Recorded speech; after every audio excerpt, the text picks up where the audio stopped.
Bonjour mon petit chiflet, Amber here. I'm not sure about the lighting or if this is straight, but we're just gonna push through. We're just gonna persevere. It's April. It's actually almost, we're at the end of April. We are 4 months into the year, almost 5 now, and I have acquired some books. I will say I'm doing better with the book buying at the moment. It's nowhere near what it has been in the past this far into the year. So round of applause. Thank you. Thank you. Your girl's on a budget. Your girl's saving for a pretty busy summer. So I have to be a little mature. I have to be an adult. But I have gotten a lot of books and I wanted to share. I've gotten some books and I just wanted to share what I have been buying recently and just kind of how all over the place my purchases and my reading taste is at the moment. So I have coffee, I am comfy, and let's chat. Let's do a little chatting. You will notice that a lot of these books have already been read because a lot of these books were purchased for a themed reading vlog. I have done, it's April, I've done 2 themed reading vlogs already this year. In January I did my second Dark Academia vlog, and then in March I did my Hosier vlog, books with Hosier vibes. That's usually the cause of a lot of my book shopping these days. I am also trying to get better about that. I finally have renewed my library card. Thank you. Thank you. So I will be trying to utilize that more. Once again, the whole budget thing. And also my Kindle. Actually, I don't know. I won't say that. I don't really only like reading romance on my Kindle. Who knows? Maybe I'll be able to shift and I don't know. I'm gonna stop talking. Let's just move on. I don't know where to put this that won't knock it over. I'll just put it. Oh, that's warm. Okay. Let's consult the reading journal where I have all of my, I keep a running list every month of the books that I purchase. In case you're wondering, yes, I am a Virgo. Anyway, let's start in January.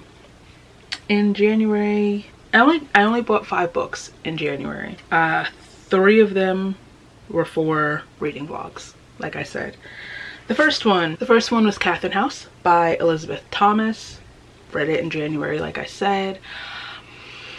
This is a Dark Academia. It follows, what is our character's name? Inez, who kind of like gives up her life and enrolls or is accepted into this program, this school, this institution, Catherine House, where basically you give up all of your past life, your connections, your possessions, your activities, your whatever, and fully dedicate yourself to 3 years in this program, which will then project you into like the most elite life. And there's some weird things going on in the school. I read this book. It was a book. Let's move on. Also, from that same vlog and that same time period, I bought These Violent Delights by Micah Nemerever, not to be confused with the Chloe Gong book. This, once again, also Dark Academia. This follows 2 boys, Paul, right, and Julian. Both of these books take place in Pennsylvania, by the way. Total coincidence. They meet in college. They become really attached. This is a story of like obsession and what is lost it, codependency. It's just filled with all types of toxicity and it's bizarre, and it's also very queer. So I talk like I didn't enjoy it. I think I enjoyed it. There was a lot going on. I think I want to reread it. I am now in a better like mental space than I was when I read it the first time, so I feel like I might be able to process it a bit better. But for the most part, it was an interesting read. I really enjoyed the writing style. This book also really reminds me of Kill Your Darlings, that movie with Daniel Radcliffe. He plays Allen Ginsberg. and it's like of revolving like the beat poets and their okay. Also from that shopping trip, I believe this was all the same shopping trip, I got Blood Over Brighthaven by M.L. Wang.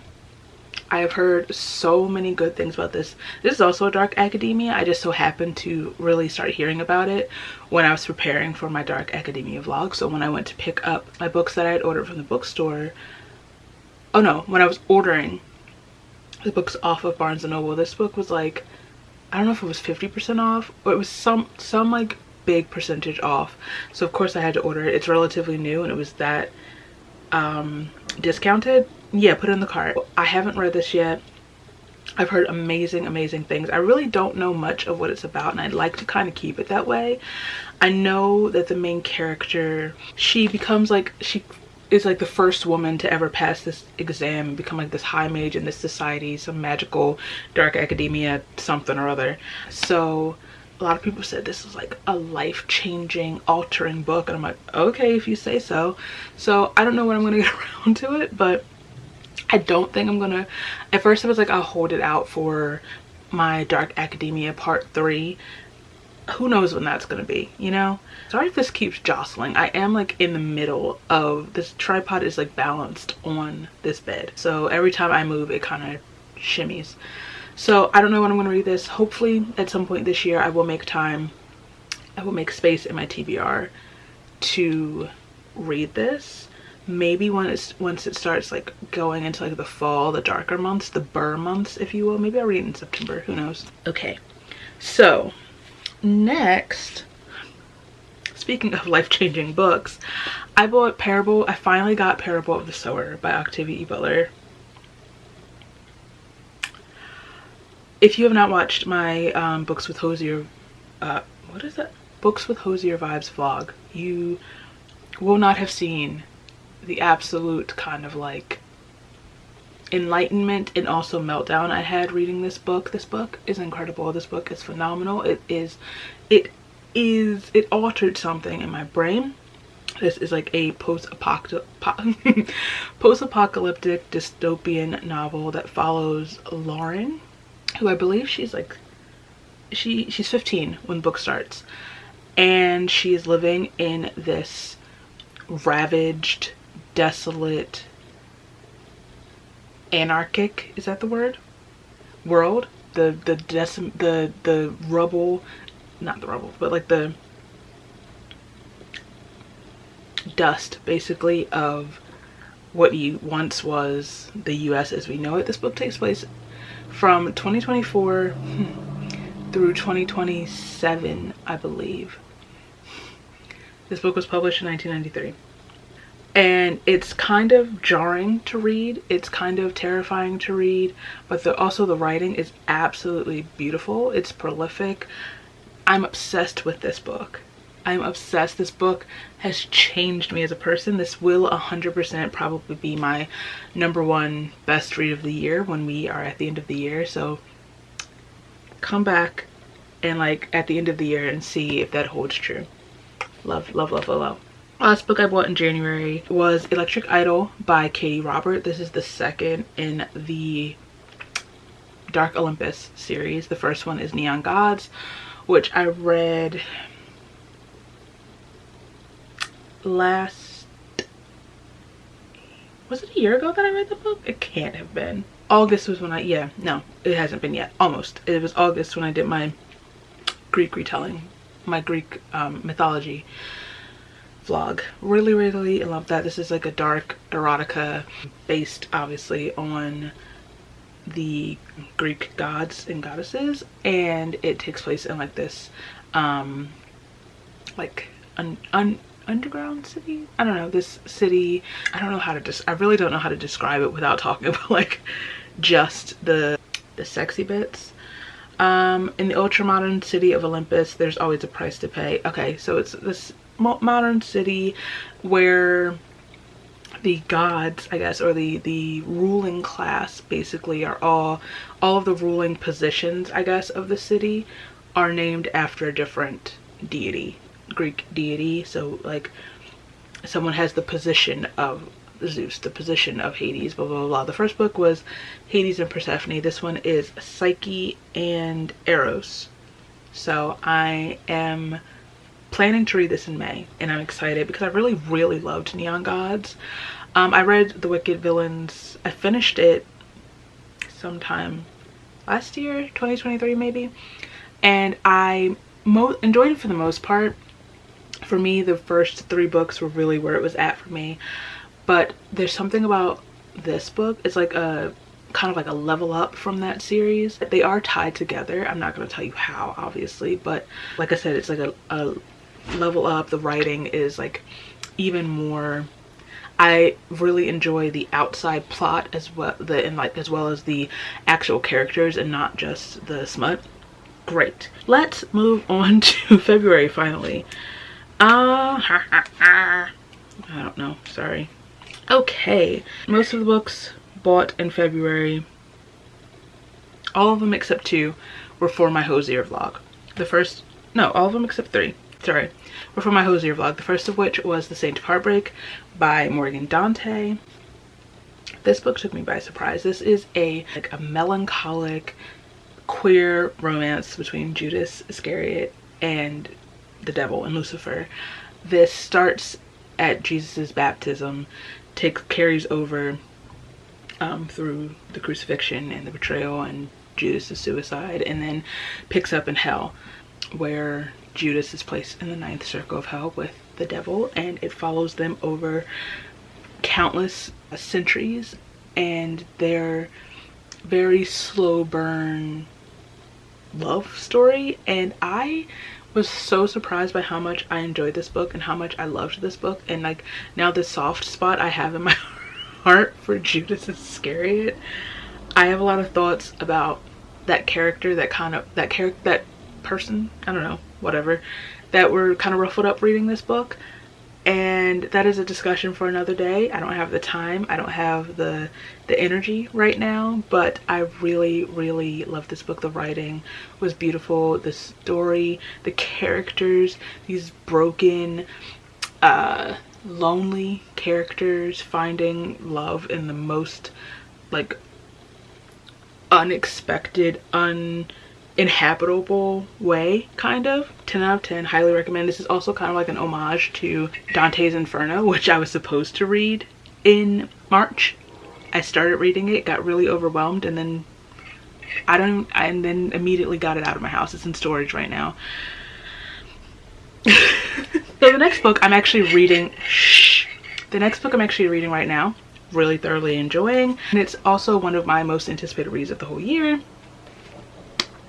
It's First Time Caller by B.K. Borison. We know I love B.K. Borison. You know I'm obsessed with her the Lovelight Farm series. Those are some of my favorite romances ever, and this is the start of a new trilogy. Each one is going to be based off of one of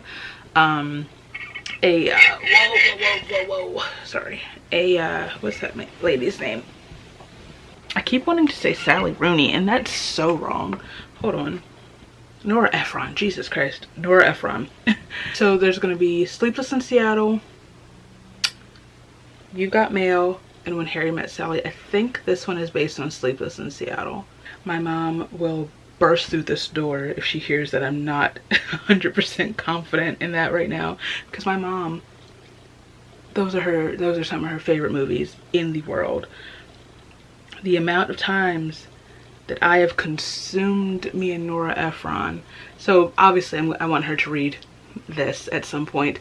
Yeah, this one is based off of Sleepless in Seattle, but it's based in Baltimore. This follows Aiden and Lucy. Aiden is the host of Heartstrings, which is a romance helpline radio show. The book starts with Lucy's daughter Maya calling into the radio show hoping to find help for her mother, because she's convinced her mom's very lonely. She's never had a boyfriend in the entire 13 years of her life.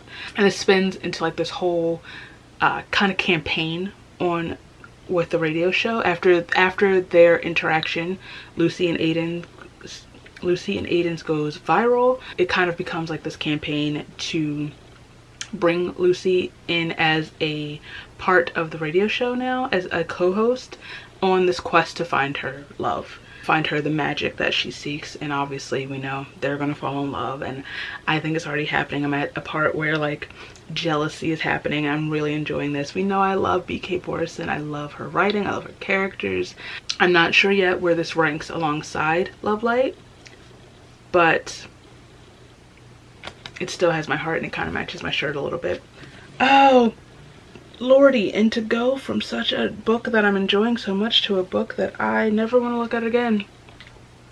I also bought Portrait of the Artist as a Young Man by James Joyce. Once again, got this for my Hosier vlog. This is a book Hosier, an author also that Hosier references a lot as a favorite and sort of like an inspiration. This is like a sort of like a fictionalized account of the author's life growing up in Ireland, in Dublin, in like the late 1800s, early 1900s, one of those. And you know, it just wasn't for me. I just didn't care. It just went on. I didn't retain much of anything about this book, even once I switched to the audiobook. But you know, one day it'll be on my classic shelf, I guess. I have it. One time I did like this sort of like writing analysis, and it was like, what author do you write like? And they have the nerve to say my writing is like James Joyce. And at first it's like, oh cool. Now I'm like, I don't know how I feel about that. I don't have the next book with me. It's in storage with Inferno. And it's Metamorphosis by Ovid. First of all, I'm going to try to find the actual picture of the actual edition that I have, because I really love this cover. And this edition is translated by Stephanie something or other. I don't have the book with me. I don't remember her last name, but I believe she's like the first woman to ever translate Metamorphosis. And I'm eventually going to have to get back to it because I'm so intrigued. I so want to read her interpretation, her translation of this work. And especially with like the emphasis on the abuse, I guess, or the treatment of women, and like it being not sugar-coated in a work by this woman. She made a point to actually call it what it was. But where I was like super intimidated by Inferno, I was also intimidated by Metamorphosis, but I kind of like put it aside and never got around to it, and then like was like, get it out of my house. Eventually I'm gonna build the courage. I'm gonna find the courage to try it again, like for real. When? Who knows? Here it is. My mom just found it for me. This is the copy of Metamorphosis that I was talking about, translated by Stephanie McCarter. I got a copy of What Moves the Dead by T. Kingfisher. Slow down. This is an Edgar Allan Poe retelling. This is a retelling of The Fall of the House of Usher, which is one of the Poe works that I'm like least familiar with. We know, say it with me class, I'm a hoe for Poe. But this one is the one I'm like least familiar with, which means I am making a point to go brush up on my knowledge. This follows our main character, the main character, who is summoned to the House of Usher in like this kind of like dilapidated home in the middle of nowhere in England, in these really creepy woods, in this creepy swampland, by Madeline Usher, their childhood friend who is very ill and dying.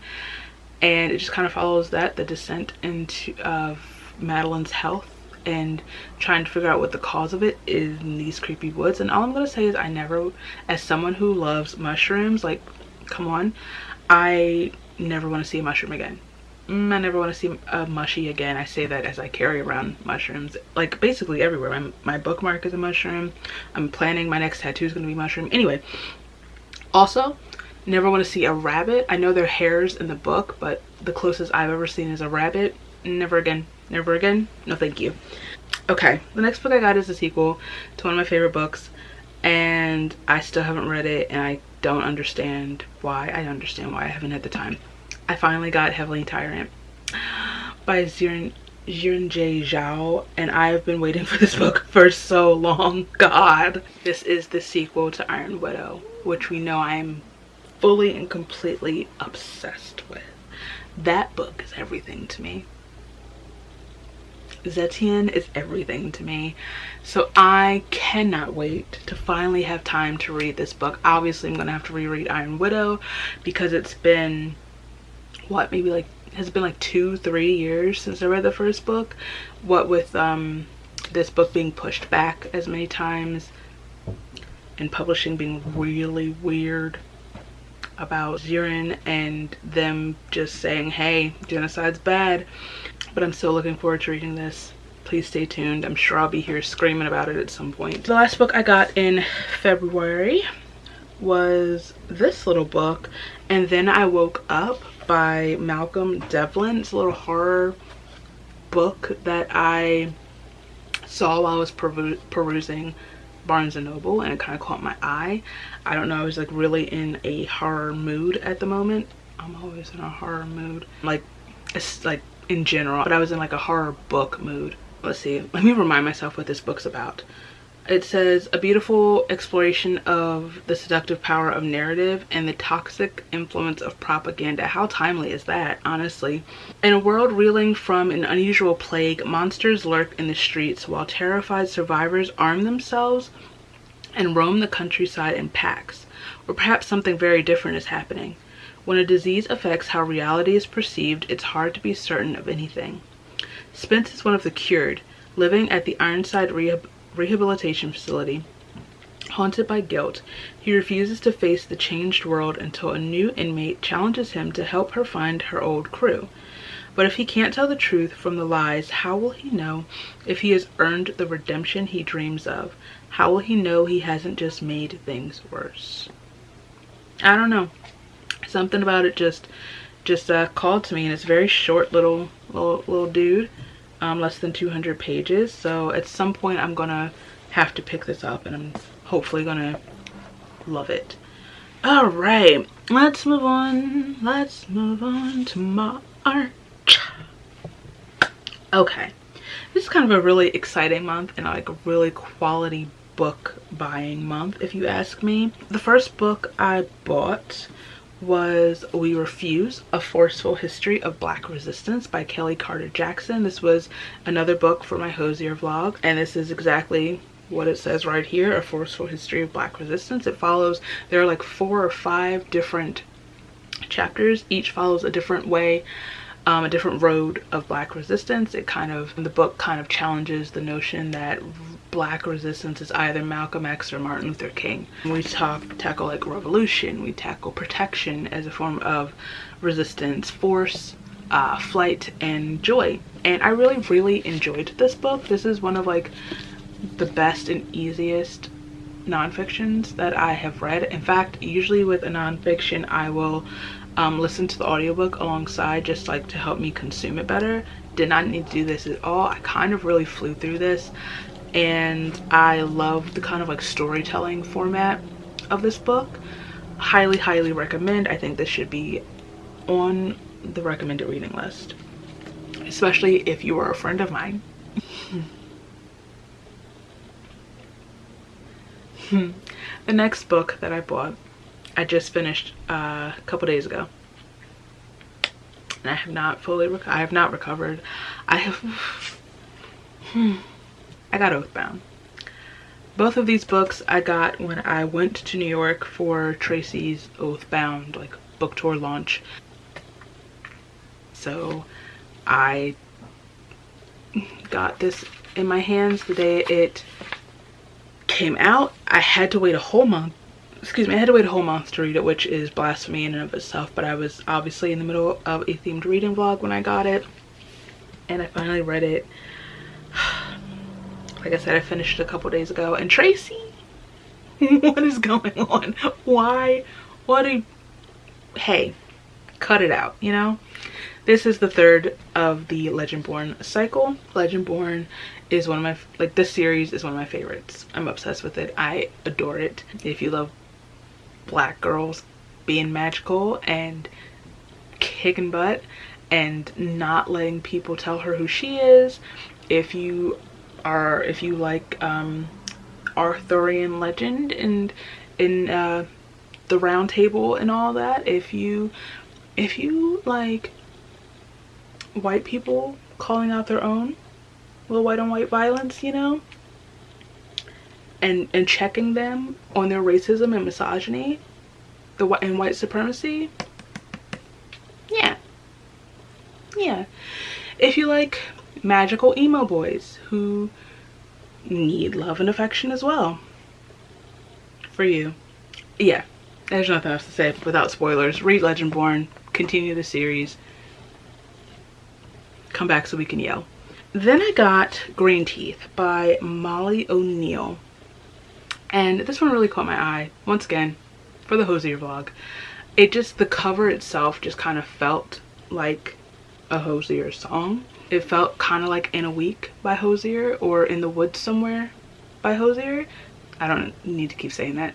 But then like you read the premise and it follows a lake dwelling monster and a witch that was thrown into her lake by the corrupt minister that has just moved into their small English town. And I did read this. It was very cute. I really enjoyed it. It was a really quick, easy read.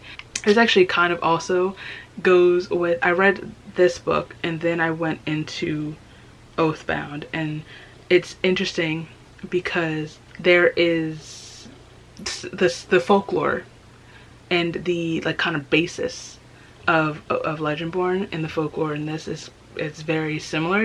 If you read it, you'll understand. It's also seeped in like that British, Welsh, English, Scottish folklore. So I loved that. I loved kind of just being surrounded in that. Did I read this before, or did I read this alongside? I think I was reading this alongside my reread of Legendborn. Yeah, so I was in that all at the same time.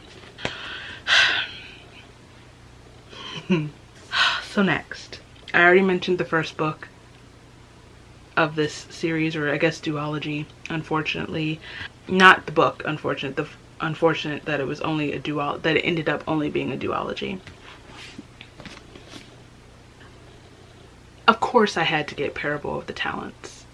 You just heard me yelling about Parable of the Sower, and of course I need to know what happened next. Of course I need to continue the story and keep consuming everything that Octavia Butler has ever produced. And I was saying unfortunately duology because unfortunately Octavia Butler died before completing this series, which is so devastating, especially now that I have read the book and I'm invested in this. Who does the foreword on this one? Okweke Emezi. LeVar Burton did the foreword on the first one. So yeah, this is the sequel to Parable of the Sower. Can't really say much. I guess it's a sequel. Also, I don't know what's going on in it, but it picks up I don't know how many years later, and I'm just excited. I'm just really excited to continue this. When? It has to be soon. I can't hold out for much longer. Maybe June. Probably June, because I have my TBR already kind of like set in place for May. Alongside that, I got another book that I have wanted for a really long time. Well, a really long time. This book I think came out like a year or two ago. The Reformatory by Tananarive Due. I already wanted it, but then I read Tananarive Due's short story and Out There Screaming, and just really loved their writing, their prose. I'm like, of course, now I need all of it. And so I picked up this one. This one takes place in Jim Crow South. I think it's in Florida, at this boys' reform school. The main character can see Haints. It kind of opens him up to be able to see the truth of what's going on in this school, or this institution, if you will. It says boys forced to work. What? Boys forced to work to remediate their so-called crimes have gone missing, but the Haints Robbie sees hint at worse things. Through his friends Redbone and Blue, Robbie is learning not just the rules but how to survive. Meanwhile, Gloria, his sister, is rallying every family member and connection in Florida to find a way to get Robbie out before it's too late. The Reformatory is a hallucinatory, haunting, terrifying, and moving work of historical fiction, written as only award-winning author Tananarive Due could. By piecing together the life of the relative her family never spoke of, and bringing his tragedy and those of so many others at the infamous Dozier School for Boys to light in this riveting novel. And honestly, after seeing Sinners the other day, also incredible. Oh my god, I'm obsessed. I need to see it about 50 more times in theaters. I feel like I have to bump this up my TBR because I feel like this has a similar vibe. This obviously takes place in Jim Crow South, and we have like a supernatural element, and so I feel like maybe at some point I feel like I need to do books like a Sinners inspired TBR. Maybe, I don't know, I'm not going to commit to anything, but I am obsessed with that movie, and I want to consume all the content that I can that's even remotely similar. So this, and what is it, Ring Shout? Is that P. Jelly Clark one about the KKK? Yeah, okay. And the last book that I have to talk about the last book I have to talk about has successfully ruined my life. Another of my most anticipated reads, maybe my most anticipated read of 2025, and it really broke me. Sunrise of the Reaping by Suzanne Collins. I don't really have to say much about this. It's the new Hunger Games book. We know where I stand on the Hunger Games. We know how I feel about Suzanne Collins and the Hunger Games. This is Haymitch's book. This follows Haymitch's games, and I don't want to talk about it anymore. I don't want to pick at the wound, you know. So I'm just really gonna move on. You can watch my vlog if you've read the book or don't care about spoilers. Then I suggest watching the vlog because it is filled with spoilers and just a lot of me crying and a lot of like snot. If I never see a squirrel again, I would be so happy. Once again, another animal that I an animal that I really loved, that I'm like, you know what, get a good, I rebuke it. So those are the books that I have gotten so far this year. Like I said, I'm doing all right. I have done so much worse in the past. It's almost May and I've only bought one book this month.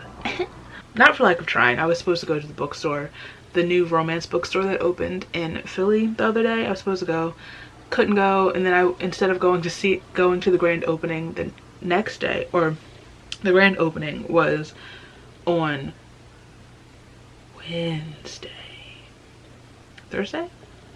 I don't know. It was on Thursday. And then instead of going on Friday after my physical therapy appointment, like I went to see Sinners instead. And you know what? Worth it. So who knows what's gonna happen in May. But yeah, thank you for watching this video. If you've read any of the books that I've mentioned, especially the ones I haven't read yet, let me know what you think. If you like this video, please give it a thumbs up. If you like me, feel free to subscribe. Leave a book, just like a book or like a money emoji in the comments if you've gotten this far. All my places are down below, so you can follow me and I'll follow you back, and I'll see you very soon. Bye.